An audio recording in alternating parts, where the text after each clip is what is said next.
Mau jawab susah malu, mau jawab gampang malu juga.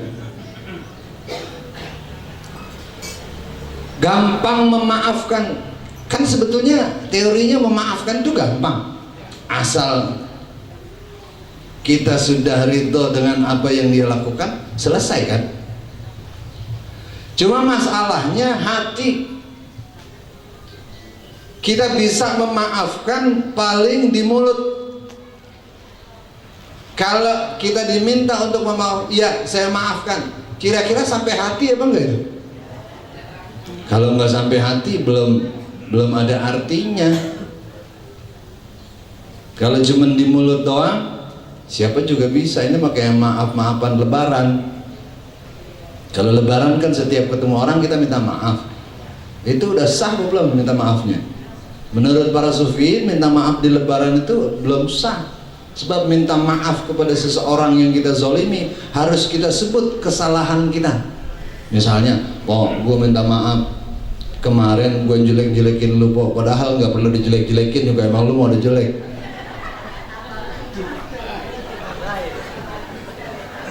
Habis itu baru minta maaf. Habis disebut begitu baru minta maaf. Kira-kira dimaafin apa enggak? Kenapa nggak dimaafin? Hatinya belum nerima. Hatinya masih terlalu tinggi. Padahal bagian dari akhlaknya sufiyin itu kalau dihina orang seneng. Kalau dihina orang seneng. Seperti halnya ketika mereka dapat musibah, para sufiyin itu kalau dapat musibah, alhamdulillah. Kalau kita dapat musibah,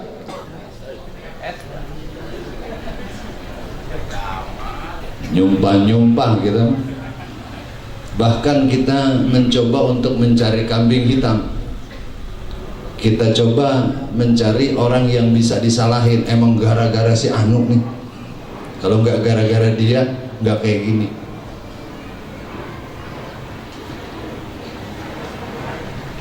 Wa'mur bil 'urf,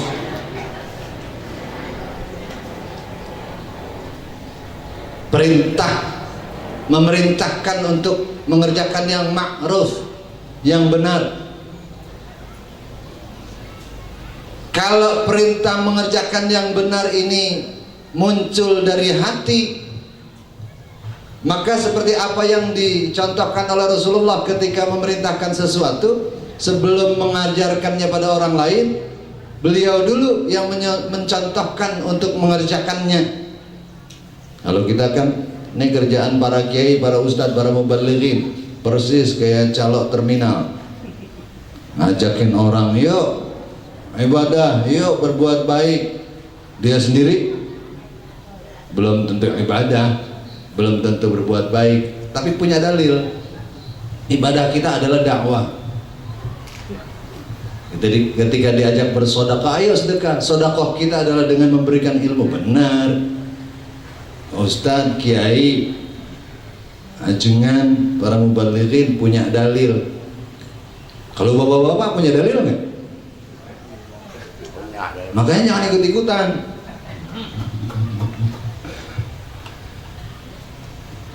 Wa'arid anil jahilin, abaikan orang-orang yang bodoh. Artinya orang bodoh itu jangan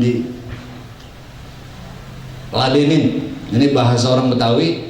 Kalau ngeladenin orang bodoh jadi sama-sama bodoh. Sama juga ketika kita ngeladenin orang gila, maka berarti kita juga udah tahu orang gila, udah nggak usah diladenin, biarin aja orang gila. Kalau diladenin jadi sama-sama. Bukan gue yang bilang tuh.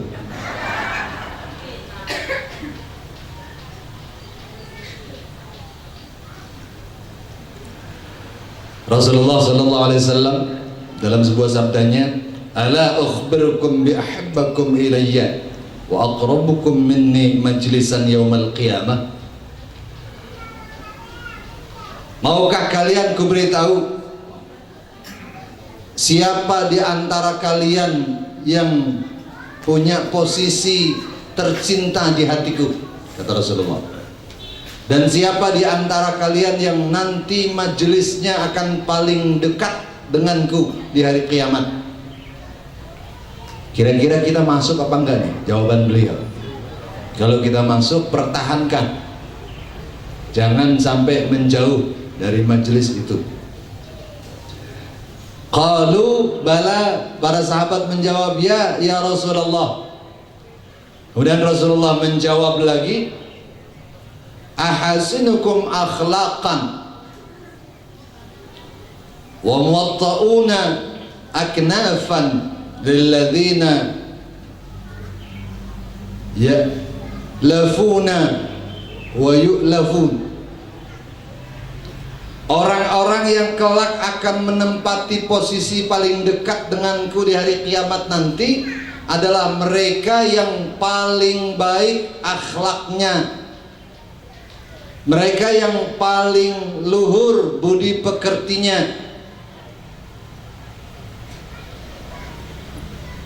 Orang yang luhur budi pekertinya ini biasanya kita menilai mereka karena kita ashabuz zahir. Kita mah bisa nilai casing doang, maka yang kita nilai adalah casingnya. Biasanya casing seseorang itu bisa mencerminkan apa yang ada dalam hatinya. Bahkan bahasa tubuh, kayak pemain bola, kalau dia lagi komplain, lagi marah sama wasit, itu bahasa tubuhnya kelihatan, meskipun nggak keluar kata-kata, dengan bahasa tubuhnya kelihatan. Akhlak juga kayak gitu. Meski dari mulut kita tidak keluar apapun, saat bahasa tubuh kita misalnya ngeledek orang, bisa difahami nggak kalau kita lagi ngeledek? Contoh, kalau orang Betawi ngeledek orang dari jauh itu biasanya jebek, tahu jebek? Kalau yang nggak tahu minta contohin sama sebelahnya.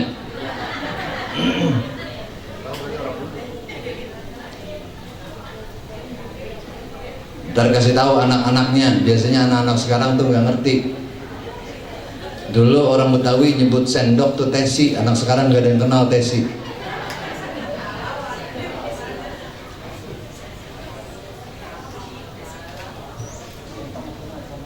Kalau centong masih itu juga namanya, belum ganti nama dia.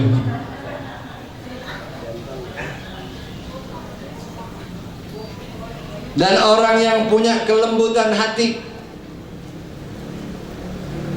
sehingga dari kelembutan hatinya dia bisa menempatkan posisi yang tepat dalam hidup dan kehidupan, dalam pergaulan.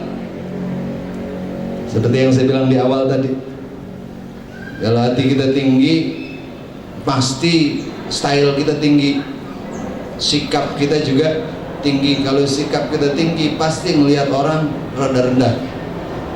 Biasanya kalau udah kayak gini, nggak boleh salah dikit orang. Kalau orang salah, kita tiba-tiba tersulut emosi, keluar kata-kata yang menyakitkan orang.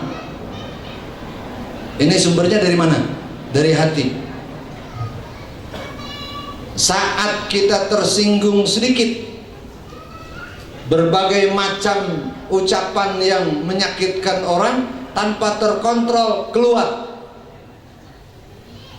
Ini karakter. Makanya memperbaiki kondisi hati bagian yang sangat penting menurut para sufiyin. Oleh karena itu orang-orang yang menempuh thariqah, yang pertama kali diajarkan dalam berthariqah adalah bermujahadah, berjihad. Jihad di mana? Jihad melawan diri sendiri. Dengan apa? Dengan melazimkan aurat. Melazimkan aurat ini sesuatu yang berat. Apalagi dalam aurat itu ada pembentukan karakter, dimana doa-doa yang kita panjatkan itu kan kayak Allahumma sallim qulubana min sifatil kibriya warriya wal ujb was sum'ah wal ghibah wasu'il dzan wan namimah. Ini kan sifat-sifat jelek semua. Ya Allah, lindungilah hati kami dari kesombongan, dari riya, melakukan sesuatu karena ingin dilihat orang. Saudara kembarnya riya ada lagi namanya sum'ah. Kalau riya pengen dilihat, kalau sum'ah pengen didengar. Dulu orang Betawi zaman dulu ada yang punya prinsip, biar tekor. Ini namanya apa ini? Riya apa bukan? Bukan riya, ini namanya sum'ah. Pengen didengar aktivitas yang dia lakukan, pengen didengar orang lain supaya orang lain bilang, waduh hebat banget. Penampilan juga dibuat-buat supaya orang begitu melihat kaget, luar biasa.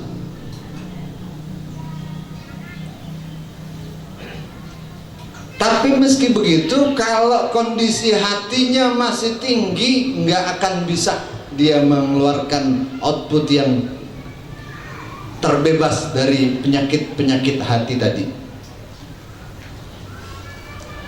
Makanya Syekh Abu Bakar Al-Kattani menyatakan at-tasawuf khulqun faman zada 'alaika fil khulq zada 'alaika fit tasawuf. Tasawuf itu adalah akhlak. Kalau semakin bertambah nilai budi pekerti luhurnya, berarti semakin tinggi level tasawufnya. Bagaimana kalau ada orang ngaku saya mutasawwif, saya seorang sufi, tapi mulutnya masih ember. Kalau mengkritisi orang dengan kata-kata yang kasar, bahkan keluar kebun binatang, ini akhlak baik apa akhlak buruk? Kalau masih keluar akhlak yang buruk, ini tidak mencerminkan kesufian seseorang menurut Abu Bakar Al-Kattani. Ini ingetin kitab yang kita baca tadi, berapa kali ditanya kagak tahu. Bebel banget.